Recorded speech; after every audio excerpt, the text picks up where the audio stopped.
시간에 모두 함께 일어나셔서 우리 하나님 말씀 함께 봉독하겠습니다. 데살로니가전서 4장 13절에서 18절 말씀 저와 여러분 같이 교독하겠습니다. 마지막은 함께 다 같이 합독하겠습니다. 자, 13절 먼저 읽겠습니다. 형제들아, 자는 자들에 관하여는 너희가 알지 못함을 우리가 원하지 아니하노니 이는 소망 없는 다른 이와 같이 슬퍼하지 않게 하려 함이라. 우리가 예수께서 죽으셨다가 다시 살아나심을 믿을진대 이와 같이 예수 안에서 자는 자들도 하나님이 그와 함께 데리고 오시리라. 우리가 주의 말씀으로 너희에게 이것을 말하노니 주께서 강림하실 때까지 우리 살아남아 있는 자도 자는 자보다 결코 앞서지 못하리라. 주께서 호령과 천사장의 소리와 하나님의 나팔 소리로 친히 하늘로부터 강림하시리니 그리스도 안에서 죽은 자들이 먼저 일어나고 그 후에 우리 살아남은 자들도 그들과 함께 구름 속으로 끌어올려 공중에서 주를 영접하게 하시리니 그리하여 우리가 항상 주와 함께 있으리라. 그러므로 이러한 말로 서로 위로하라. 아멘. 잠깐 앉으시고 기도하겠습니다.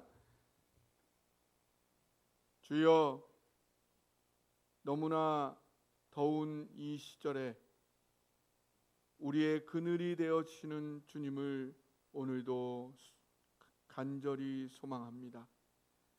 오늘 우리의 예배를 통하여 주님을 만날 때에 우리의 모든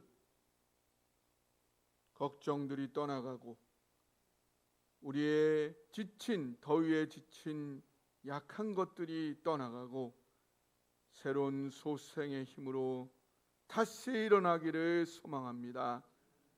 하나님, 여기 서 있는 부족한 자의 인간적인 모습 가려 주옵시고 오직 성령이 준비한 주님의 말씀이 온전히 선포되게 하여 주옵소서. 이 시간을 주님께 온전히 맡기오며 살아계신 예수님의 이름으로 기도하옵나이다. 아멘. 제가 이번 기간 동안에 평생을 한국에서 평생을 바치신 그 미국 남침내교 선교사님들을 몇 분 만났습니다. 그분들을 만나면서 이 꼭 영적 아버지들을 만난 듯한 그런 쉼과 영적인 쉼과 또 회복, 충전의 시간을 가졌습니다. 그리고 또 우리 여름에 8명이 왔죠. 미국 대학생들. 작년에도 한 6명, 7명? 7명 정도 왔어요. 그 친구들 중에 한국에 다시 오고 싶다, 한국에 좀 길게 오고 싶다라는 친구들이 있어가지고 그 친구들 집에 갔어요. 그러니까 부모님이 맛있는 거를 해주실까요, 안 해주실까요? 맛있는 거를 해주셨어요. 그래서 한 번은 텍사스 가가지고 텍사스에서 아주 스테이크를 실컷 먹었고, 그 다음에 또 맥갈렌이라는 이제 멕시코랑 붙어 있는 데인데 거기 어머니가 이제 멕시코 이민자신데 하루 종일 멕시코 음식을 준비해가지고 근데 이제 한국에서 왔다고 매웁지 않게 했어요. 난 매운 거 좋아한다고. 당장에 그 매운 소스를 준비하셔가지고 그걸 먹으니까 좀 속이 시원하더라고요. 그래서 맛난 음식들도 먹었고, 그 다음에 이제 미국 내 여러 협력 기관들을 다녔어요. 그래서 미국 교회들이 이런 흐름들이 있구나, 현대 교회에 이런 가능성들이 앞으로 있을 수 있겠다, 이런 것들을 좀 볼 수 있는 그런 기회가 되었습니다. 그래서 참 유익한 시간들이었어요. 그런데 그렇다 하더라도 집 나가면 고생이 아주 심했어요. 여러분들이 많이 그리웠고 집이 그리웠습니다. 이렇게 와서 여러분을 뵐 수 있다는 것이 너무 감사하고 기쁩니다. 그동안 물난리가 한국에 나가지고 여러분 어려움은 없으셨나요? 예. 미국으로 안부 전화가 오더라고요. 교회 무슨 일 없냐고. 예, 그래서 8층이라서 무슨 일이 있을 것 같지는 않다. 내가 한국에는 없지만 우리는 그거는 문제 없다. 이렇게 얘기를 하다 보니까 물난리로 힘들어하는 우리 한국 사람 너무 안 됐고, 예, 그 회복을 위해서 기도를 해야겠지만서도 동시에 이 지금의 상황이 하나님께 너무 감사하다. 예, 몇 년 전만 하더라도 정말 비만 조금 오면은 교회 가보라고 권사님들이 이 권사님 저 권사님 전하고 그랬었는데, 예, 대장동 뉴스에 나왔다고요? 거기도 잘 됐으면 좋겠습니다. 만약에 대장동에 지금 있었으면 얼마나 힘들었을까요?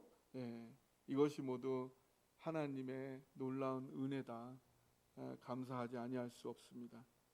어떻게 이게 사람의 힘으로 이렇게 됐겠습니까?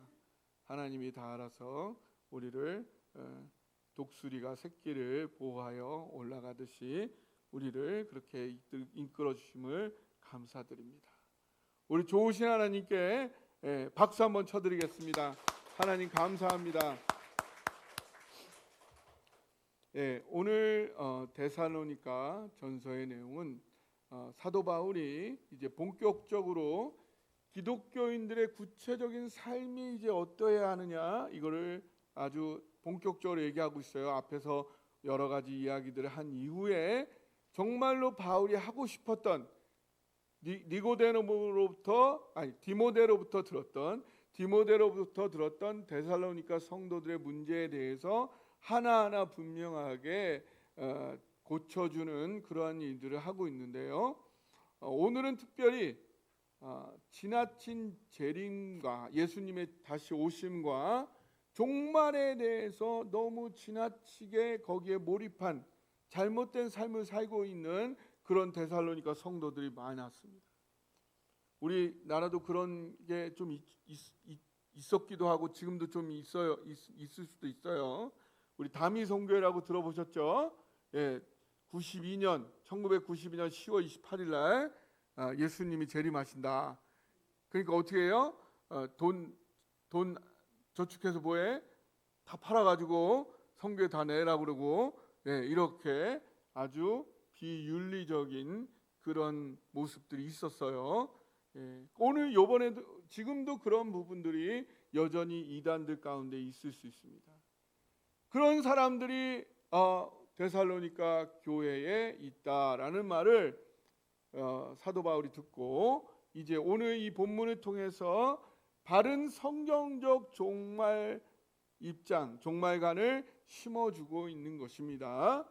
오늘 우리도 이 바른 성경적 종말관을 잘 정립해서 항상 행복하고 담대한 삶을 살기 바랍니다. 13절 한번 같이 읽어볼까요? 13절 같이 한번 읽어보겠습니다. 시작. 형제들아, 자는 자들에 관하여는 너희가 알지 못함을 우리가 원하지 아니하노니. 아멘.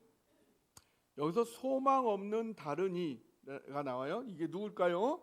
소망이 없는 다른이는 바로 기독교 신앙이 없는 사람.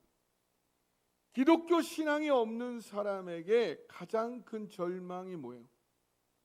죽음이라. 죽음은 끝이에요. 그 누구도 이 죽음 앞에 담대히 나갈 수 있는 사람은 아무도 없다. 죽음으로 모든 만남과 관계들이 끝난다. 그렇기 때문에 이 세상 사람들은 죽음 앞에서 슬퍼할 수밖에 없어요. 슬픔이 아니고서는 죽음 앞에 설 수가 없는 게 소망 없는 기독교 신앙이 없는 사람들. 반면에 기독교 신앙이 있는 형제들아 그랬어요. 여기서 델이 뭐냐면 자궁이에요. 같은 자궁에서 태어난 사람. 이 사도 바울은 믿음 안에 있는 사람들은 같은 자궁에서 태어난 것과 같이 한 가족이다. 할렐루야. 예, 여러분 같은 자궁에서 태어난 사람들 한번 얼굴 좀 보세요. 예, 예수님의 피로 어머니 한 뱃속에서 낳은 것보다도 예수님의 피로 한 가족이 되었다. 우리는 동일한 하나의 신앙을 갖고 있다. 제가 미국 사람들 만나가지고 항상 하는 얘기가, 제가 처음 미국에 갔을 때에 첫날 한 얘기가 How are you today? 이렇게 물어봐가지고 I'm fine, thank you, and you? 다 아시죠 이거는? 이거 딱 그날 그거밖에 얘기를 안 했어. 그리고 한 달이 지났는데 너무너무 다른 거예요. 한 달 후에 저를 그 낙스빌에 있는 한국 식당에 데려간 거예요.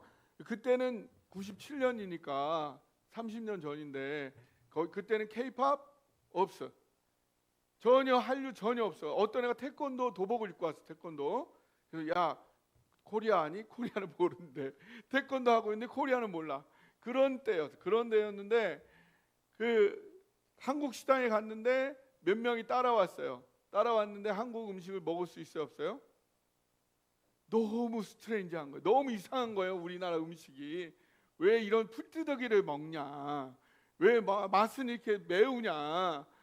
도저히 그 멸치 같은 거, 멸치 막 쬐그만 고기를 막 먹어.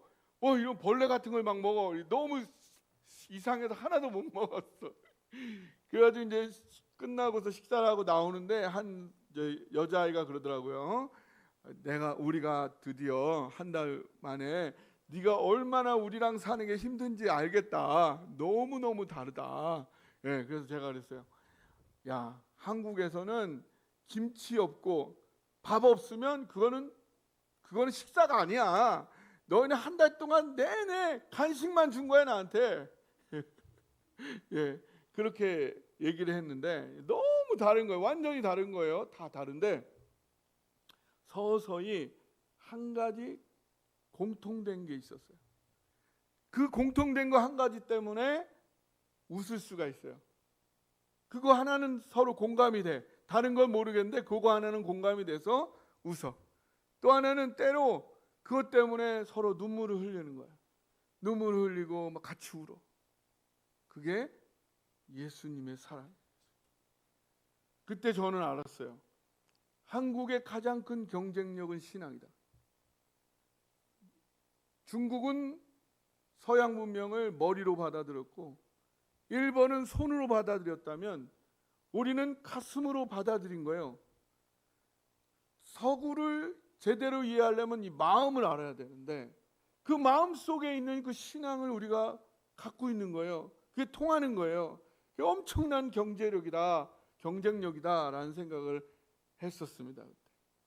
그런 것처럼 이 사도 바울은 데살로니카에 있는 사람들이 언어도 다르고 혈통도 다른 사람들이지만 우리는 한 뱃속에서 나온 겁니다. 예수의 사랑 안에 한 가족이다. 우리는 공통된 게 있다. 우리는 더 이상 죽음도 절망이 아니고 죽음도 슬픔이 아닌 그런 사람들이다. 그런 공통점이 있다. 왜? 우리는 죽음과 영혼에 대한 소망이 있기 때문이다. 그런데 그럼에도 불구하고 정확히 모르면은 슬퍼할 필요가 없는 죽음을 슬퍼하기 때문에 더 이상 슬퍼하지 않기 위해 분명히 우리 믿음의 가족들이 알아야 할 부분이 있다라고 13절에 말하고 있는 거죠. 예. 그러면서 여기서 재밌는 것이 형제들아 자는 자들에 관하여, 잔다는 게 뭘까요? 죽었다는 거예요. 죽음을 잠들다라고 표현한 거예요. 코이마스다이라는 말, 코이마스다이. 왜 그들을 자는 자라고 불렀을까요? 믿는 자들 중에 먼저 죽은 자들을 자고 있는 자들이라고 왜 불렀을까요? 예, 죽음을 잠으로 표현하는 두 가지 이유가 있어요. 첫 번째는 잠을 들면은 우리 잠들면은 잠드는 동안에 서로 얘기할 수 있어요, 없어요? 잠든 동안에는 잠깐 헤어지는 거죠. 그죠? 예, 아무리 100년 해로하는 부부들도 잠든 꿈속에서 같이 또 만나요? 그러면 얼마나 좋겠는데 그렇지는 않죠. 예, 그래서 좋다고요? 예, 그래서 이 잠은 잠깐의 헤어짐이 있는 거죠. 이거는 안 믿는 자들도 마찬가지. 그래서 안 믿는 사람들도 잔다라는 말로 죽음을 표현하기도 했어요. 어떤 면에서 굿바이죠. 안 믿는 자들에게는 굿바이입니다. 굿바이는 뭐예요? 다시 만나요, 안 만나요? 언제 만날지 몰라. 영원한 헤어짐. 잠과 죽음의 공통점은 이별이다. 그러나 안 믿는 자들에게 그 이별은 영원한 이별이에요. 반면에 그리스도인들에게는 이 잠이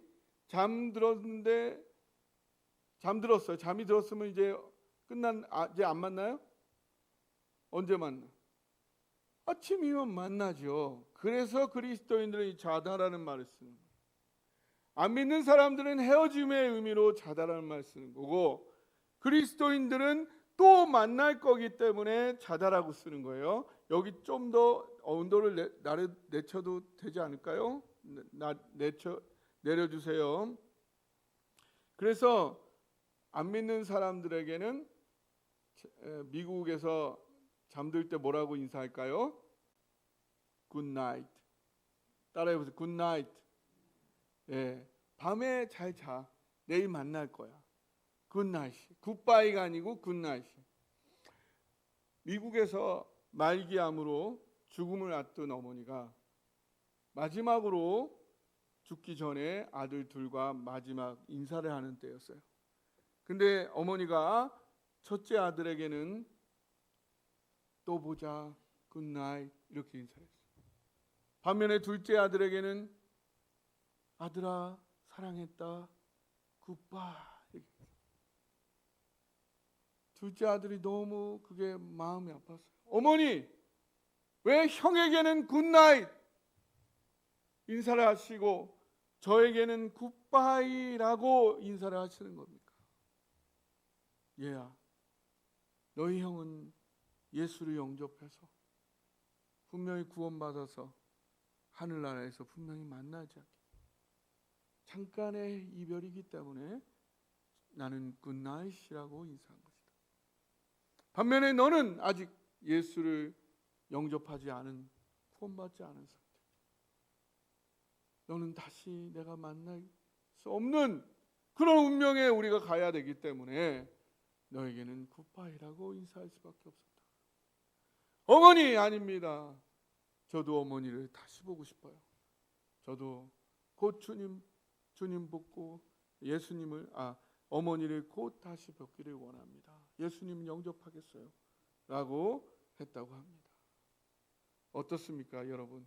여러분의 가장 사랑하는 가족, 혹시 굿나잇이 아니라 굿바이로 인사할 사람들은 없나요? 여러분 가족 모두가 굿바이가 아니라 굿나잇으로 인사할 수 있는 그러한 구원에 이른 사람들 되기를 주님의 이름으로 축복합니다. 예, 제가 이제 미국에서 새로 만난 협력자들과 계속 얘기를 하다 보니까 이 사람들은 처음 만나면요 신앙 간증 나누기를 이렇게 좋아해요. 어떻게 네가 신앙이 이렇게 되었냐. 그러다 보니까 좋은 기회를, 저한테는 참 좋은 기회였어요. 내 신앙의 처음부터를 다시 한번 이야기하면서 다시 한번 하나님과의 관계를 돌아볼 수 있는 출발점으로 돌아가는 그런 계기가 됐습니다. 저 죽음에 대한 부분도 이제 얘기를 하게 되죠. 저희 아버님이 68세에 저를 낳았고 그렇게 살다가 고등학교 졸업식 다음 날 연탄가스 사고로 어머니랑 아버지 다 병원에 입원하셨고, 어머니는 40일 동안 깨어나지 않으시다가 그냥 돌아가셨고, 아버지는 깨어나셨는데 지독한 치매에 걸리셔가지고 저도 못 알아보다가 결국 저는 그때 신학교를 입학을 했지만 이제 아버지 돌보냐고 휴학을 하고 아버지 돌보다가 결국 아버지가 집을 나가서 여름에 아버지를 잃어버려서 영영 못 찾았다. 너무너무 힘든 시간들이었다.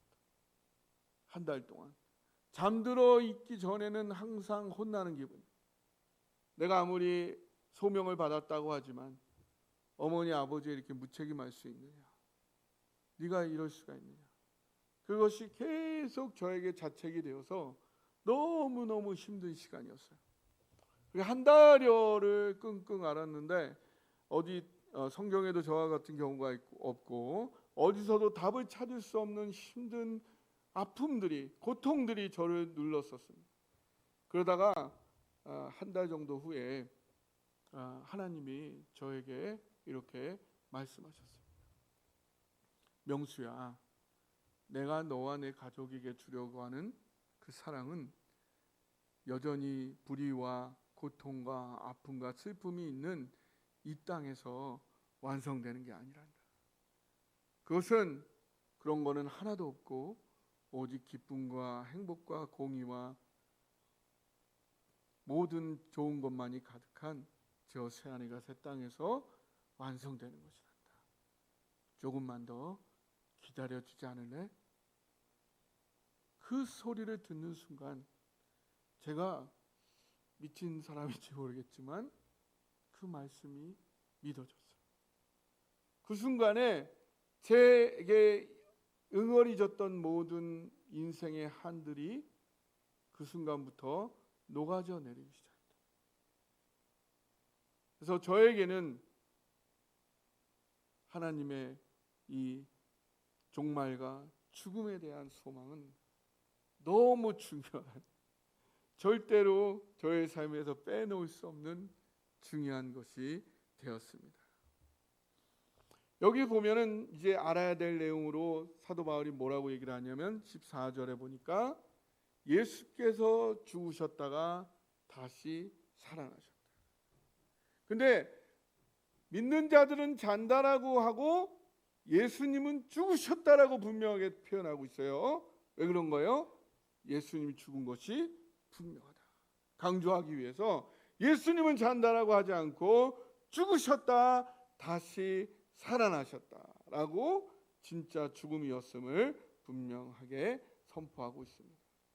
그러면서 또 알아야 할 내용들로 그럼 이제 앞으로 이루어질 내용들이 있다.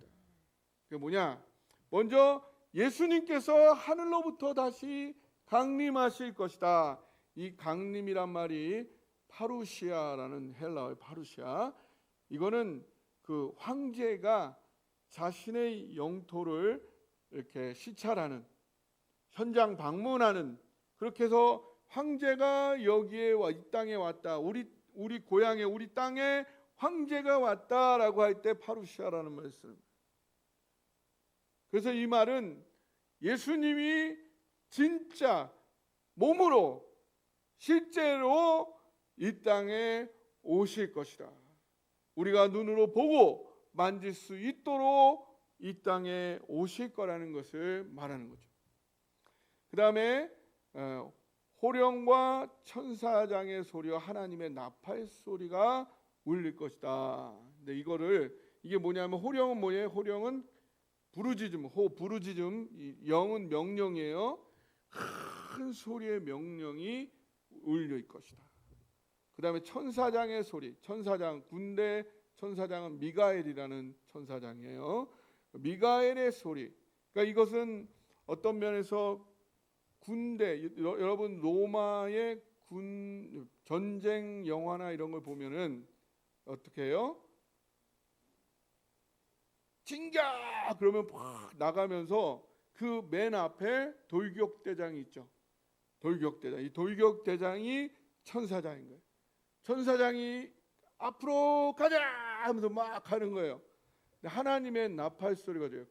보면 나팔로 북으로 이 전체 군대를 지휘하는 하나님, 이 모습이 그려지고 있는 거예요.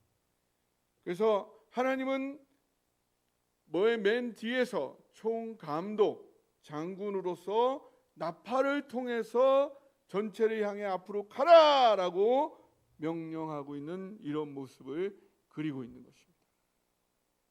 이것은 역사의 마지막이 완성이 역사의 마지막이고 또 역사의 완성이 분명히 있을 것이다. 성경은 말하고 있는 것이에요.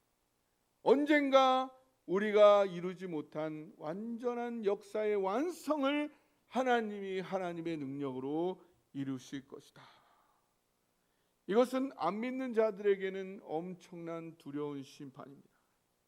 자신의 모든 부족한 부분들이 철저하게 심판받고 벌받는 그때가 되는 거죠. 그러나 믿는 자들에게는 이 승리를 통해서 하나님께서 우리의 모든 눈물을 닦아주신다.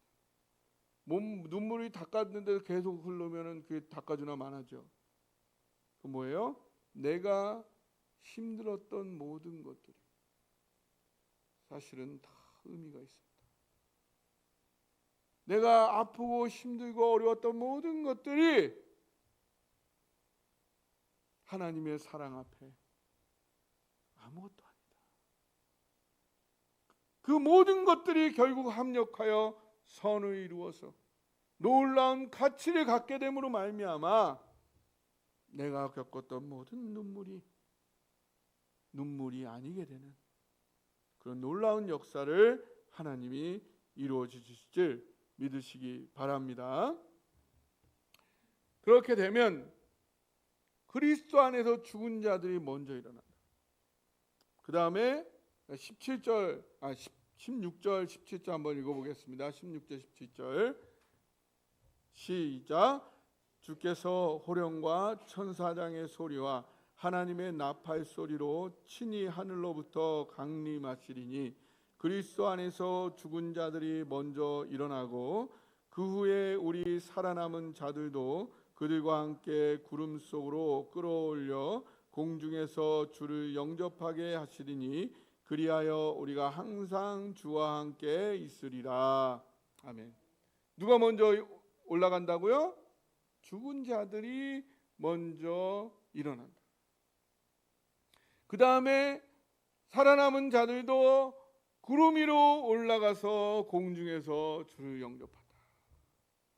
우리 그 요한복음 20장 19절에 보면 어떤 말이 나오면 제자들이 방에서 무서워가지고 문을 다 닫아놓고 다 꼭꼭 닫아놓고 모여 있는데 누가 오셨어요?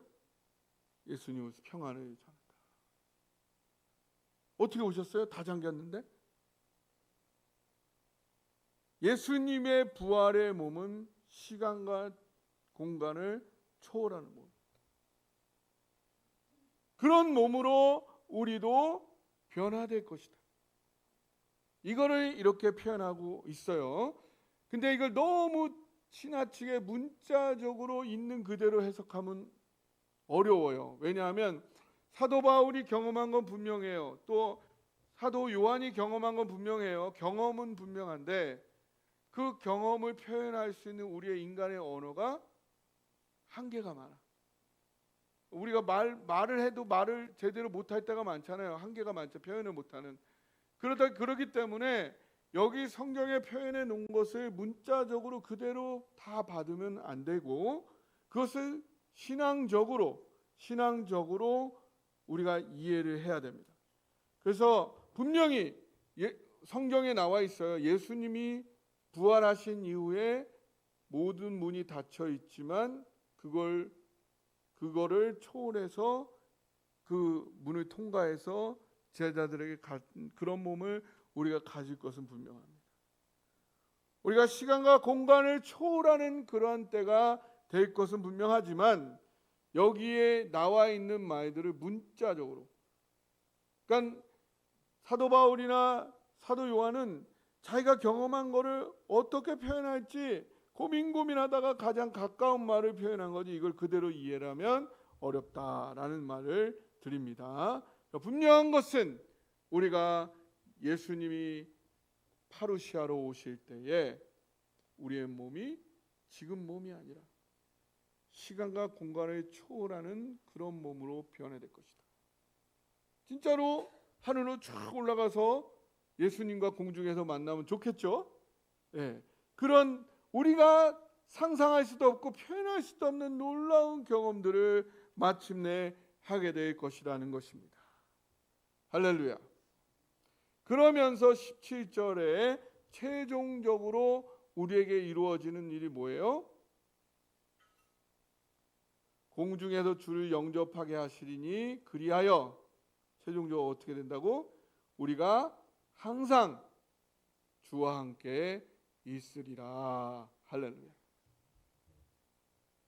그러니 이러한 말로 서로 위로하라, 격려하라, encouragement, 서로 격려하라. 우리가 살아가는 모든 일들이, 우리가 신앙하는 모든 일들이 무의미한 일이 아니요, 이 분명한 역사를 향해 나아가고 있다는 거예요. 근데 우리 신앙의 최종 목표가 뭐라고요?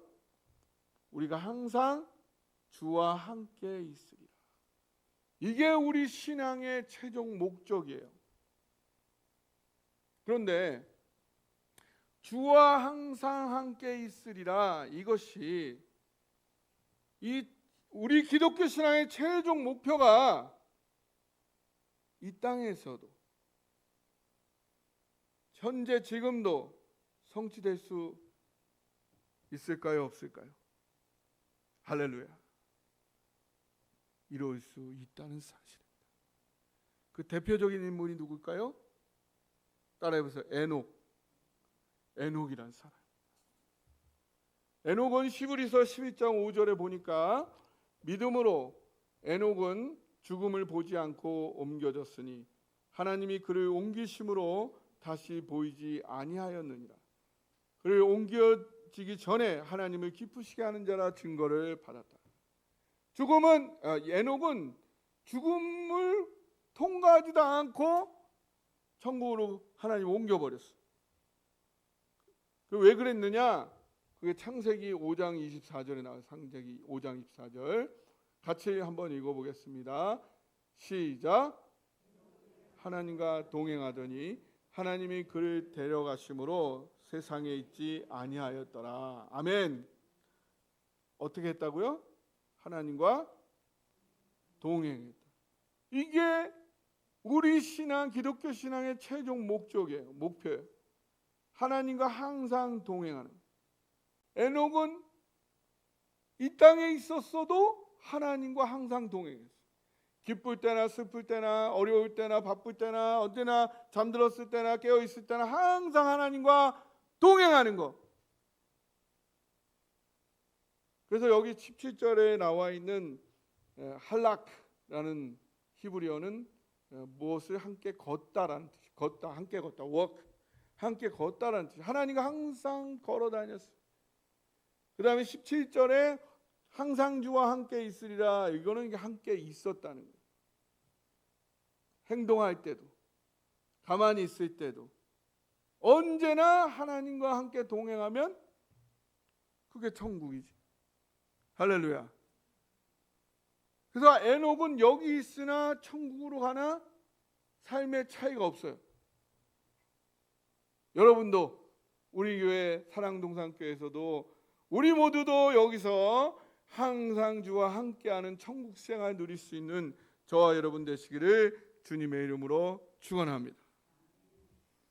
그래서 오늘 이 말씀을 통해서 우리가 정리를 해보자면 죽음과 종말에 대한 기독교인의 자세는 뭐냐? 첫 번째, 따라해보세요. 두려워하지 마라.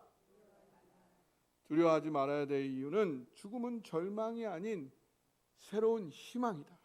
할렐루야. 죽음은 절망이 아닌 새로운 시작이다. 그 증거가 뭐예요? 예수님의 부활입니다. 우리는 그걸 믿는 사람들이에요.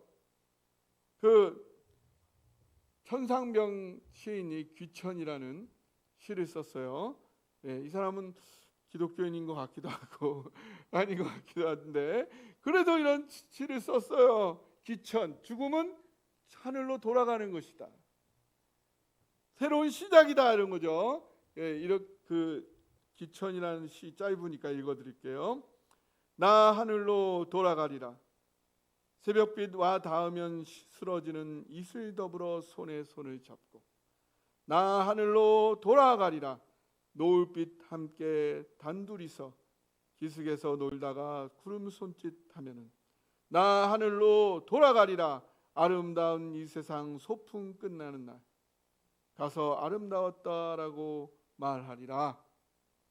네, 다 이해는 못하겠지만 그런 느낌이 듭니다. 해가 누역누역 지어서 주변이 어두워져 갈 때도 아이들과 함께 열심히 땅 따먹기를 막 했어요. 하나라도 더 많이 따려고 막 바둥바둥 막 하고 있는데 저 멀리서 어머니의 소리가 들립니다. 명수야, 밥 먹으라.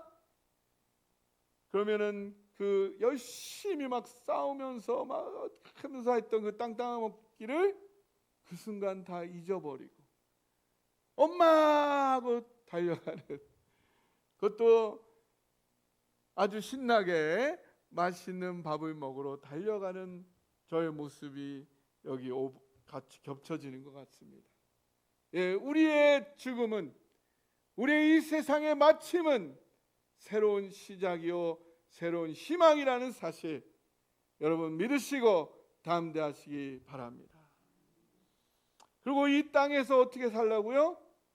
주와 동행하면서 성경을 읽으면서 예배를 드리면서 찬양을 하면서 기도하면서 주와 동행하는 그 곳이 바로 천국이다. 여기서 이미 천국을 사시는 저와 여러분 되시기를 주님의 이름으로 축원합니다. 세 번째로 주님께서 마침내 선을 완성하실 것이다. 할렐루야. 내 모든 흘렀던 눈물을 다 닦아주실 것이다. 모든 것을 합력하여 선을 이루고 말 것이다. 그러니 오늘 하루 기쁨과 평안으로 최선을 다하여 사랑하며 살아라. 이렇게 사시기를 원하십니까? 네, 우리 함께 말씀 붙잡고 기도하겠습니다. 하나님, 이 시간 함께 결단하며 기도하는 시간 갖기를 원합니다. 하나님, 더 이상 두려워하지 않게 하여 주옵소서. 걱정하지 않게 하여 주옵소서. 불안해하지 않게 하여 주옵소서. 주님과 동행함으로 이 땅에서 천국을 살게 해 주옵소서. 내 모든 눈물을 닦으시고 모든 것에 합력하여 선을 이루시고 그 주님을 믿고 기쁘게 평안하게 오늘도 내 사람들을 최선을 다해 사랑하며 행복하게 살게 주옵소서. 하나님 앞에 기도로 나가기 원합니다. 기도하겠습니다.